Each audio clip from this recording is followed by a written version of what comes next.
ஹalleluya. எதுக்கு நம்ம பயப்படணும்? ஆமென். ஆமென் சொல்லுங்க. விசுவாசி கட்சிக்கிற சிங்கம் போல வருவான், அதை கடிக்க மாட்டான். ஆமென். சிங்கம் போல வருவானா? எப்படி வருவானா? சிங்கம் போல வருவான். நீங்க அந்த 1 பேதுரு 5ஆம் அதிகாரமா வாசிங்க. 1 பேதுரு 5ஆம் அதிகாரத்துல வாசிக்கலாம்.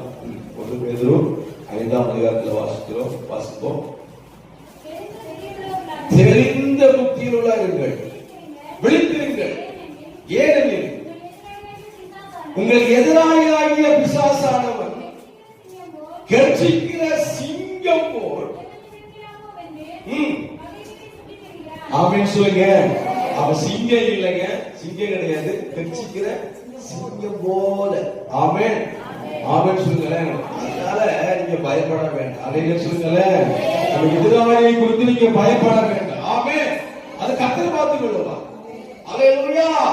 ஒரு சூழ்நிலையை கர்த்தர் பார்த்துக் கொள்வார், தேவைகளை கர்த்தர் பார்த்துக் கொள்வார். அப்ப அவருக்கு நீங்க ஒப்பு கொடுத்தீங்கன்னா அவர் எல்லாவற்றையும் எடுத்து முடிப்பார். ஆமென். ஹalleluya சொல்லுங்களேன். பிரியமான கர்த்தருடைய பிள்ளைகளே, அப்ப நாம என்ன செய்யணும்?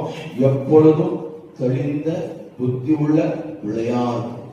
ஆமென். ஆமென் சொல்லுங்களேன். எப்பனாலும் பிசாசு செய்வான், போராட்டத்தை கொண்டு வருவான். ஆமென். பிரச்சனையை கொண்டு வருவான், சோர்வை கொண்டு வருவான், இதை ஆளுநை கொண்டு வருவான். அந்த நேரத்துல நீங்க என்ன செய்யணும்? அவனை எதிர்க்கணும். ஹalleluya. அப்ப அவனை எதிர்த்து நீங்க போராடும் பொழுது அந்த சிங்கம் போல இருக்க எல்லாரும் என்ன செஞ்சிருவான்? ஓடி. ஆமென். ஹalleluya. அவருக்கு 9 வாசிக்கிறோம்.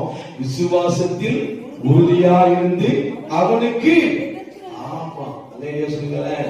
அவனை எதிர்க்கிற வல்லமை யாருக்கு? நம்முடைய அப்பாட்ட இருக்குது. அலையில சொல்லுங்க.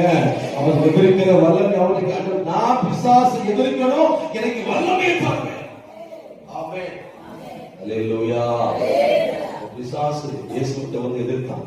ஆமென். ஆனா இயேசுவிட்ட அவன் பாச்சா படிக்க. அலையில சொல்லுங்க. இயேசுவானவர் பரிசுத்த ஆவி நிறைந்திருந்தனால அவன் எல்லாவற்றையும் அறிந்து கொண்டார். ஆமென்.